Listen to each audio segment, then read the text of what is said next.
On this James the Bike Guy, we're taking a look at my personal Santa Cruz Hightower LT. I've had this bike just over a year.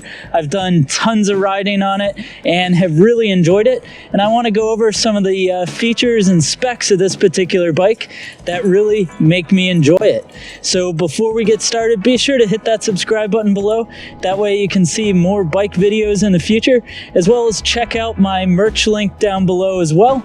That way you can rep some James the Bike Guy gear. So checking out this bike, as many of you guys know, if you followed the channel, I've had quite a few personal Santa Cruzes. And in fact, this Hightower LT, before it, I had a standard Hightower, and then I eventually upgraded to this guy. But I also have a Santa Cruz Blur, which I like very much as well. And these guys end up being really complementary bikes, because basically this Hightower LT is a great big brawler that I can use for just about everything. You know, where I live, I have lots of rocky and rooty trails, but sometimes I get to go up to, say, Highland Mountain Bike Park in New Hampshire. It's not too far away from me. It's a short drive. And this bike is plenty big for the type of riding that I can do up there. So it does everything from cross-country trails really well to some light downhill, or more flow kind of downhill, I should say. And it's just been a blast. Now, this Hightower LT is a little bit longer travel than the normal one. And in fact, the new 2020 Hightower, I've kind of got my eye on it because it's like this bike without any compromises. But the LT itself has 150 mil travel rear, and then up front it's going to have 150 millimeters of suspension travel as well. And that ends up making this bike, you know, like I said before, a pretty good all-rounder. Now, this is the carbon C frame, so this is the base level carbon frame. I find it to be, you know, plenty nice. It's a full carbon front end, and then it's a full carbon rear end as well. And one of the neat things with the Santa Cruzes is the rear ends of these bikes are actually one piece. When molded together, this ends up as one piece. It's got a nice carrier, and then it runs their VPP suspension, which is actually this counter-rotating link setups that move in two different directions, which really allows this bike to have some cool pedaling performance, because the VPP almost goes in an S-like pattern when you look at the suspension curve. And that ends up making it pedal really well at the bottom end, have a nice cushiony mid-stroke to it, and then as you're starting to bottom out the suspension, what ends up happening is the bike actually has a bit of a ramp up, so it makes for a very good feel. In the front end is the standard shock that comes with it, the Fox 36 Performance. It's got a fit grip damper, it's boost 110 up front. Those 36 millimeter stanchions are quite nice. And then I really like, you know, it's just easy to control. The fit grip damper has small little indents, so you can actually notch your compression lever into whatever setting you want. It's of course going to have rebound, and then it's going to be air adjustable. In the rear, this has the Fox DPS rear shock. Really reliable shock. I've been happy with it. You know, at some point, a piggyback system might be a little bit nicer, get a little extra oil volume in there, and keep it functioning awesome when you're up at Highland. But for trail style riding, works more than good enough.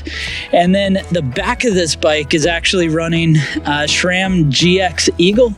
So it's 12 speed, but you'll notice I actually run the E13 TRS 946 cassette. So this is a multi-piece cassette. It goes onto an XD driver, but you end up with this really nice gear range in the back. And then up front, I'm running a 32 tooth front ring on this Praxis Works Girder crank.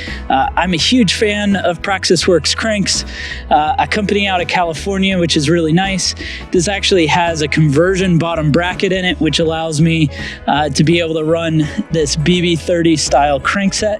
And then I've got an E13 Bashguard that is going on to the ISCG mounts. It tucks in really tight and small. You know, it's hard to notice there. It's a nice look. Now, at some point, these guys got to get replaced, but this is my my tried and true Shimano XT trail pedals. They are seeing some better days for sure, but at some point I'll replace them. The thing with these Shimano pedals is they pretty much don't go bad.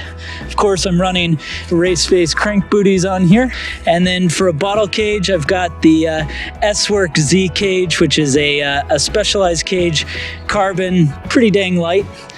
Speaking of light, the saddle, I run the Montrose Pro, which is a carbon railed saddle. It's done pretty well.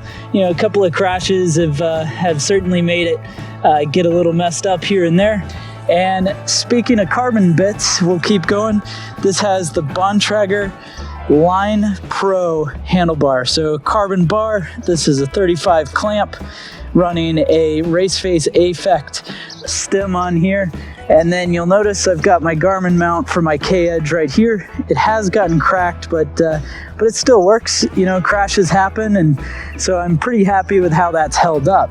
To slow the bike down, we've got some Code R brakes, work pretty well. Code R calipers, 4-piston calipers, lots of fluid volume, big rotors, both front and rear, works just fine. And for wheels, I've got these Kovee Elite 30 wheels. The Elite 30s are 30 millimeter internal rim, carbon, tubeless of course, and it's running the Michelin Wild AM tires, 29 by 2.35. I've gone through a few set of these. Really like this tire. It rides super well. It's reasonably light for the amount of durability that you get out of the tire, but it's a nice setup. Definitely like it. And then for a dropper post, I've got just a standard Bontrager dropper post. Took the reverb off because here in New England, the reverb dropper post doesn't work quite as well as you'd want because the fluid lever can actually get packed out a bit. So it's nice to have this. It's just a mechanical lever. Got this 1x style lever on there. Nice setup. And then grips are just the standard Santa Cruz grips. I think they call these Palmdales, but it's what came with the bike, and it works out pretty well. So I gotta say, I'm really happy with this bike. I've definitely enjoyed it. It's a fun bike out on the trail. It's a nice setup. You know, that new Santa Cruz Hightower for 2020 definitely has caught my eye. So at some point, I might either give this bike a few more upgrades or find another, but in the meantime, I really like it. So let's go ahead and find out what my personal bike weighs. And the actual weight of my Santa Cruz Hightower LT is 29.32 pounds. Thanks for watching this video on my Santa Cruz Hightower LT. Go ahead and let me know your thoughts on the bike. Let me know what you would have changed spec-wise, what you might want to see, if you think there's a better bike out there, that sort of thing. Can't wait to hear your thoughts down in the comment section below.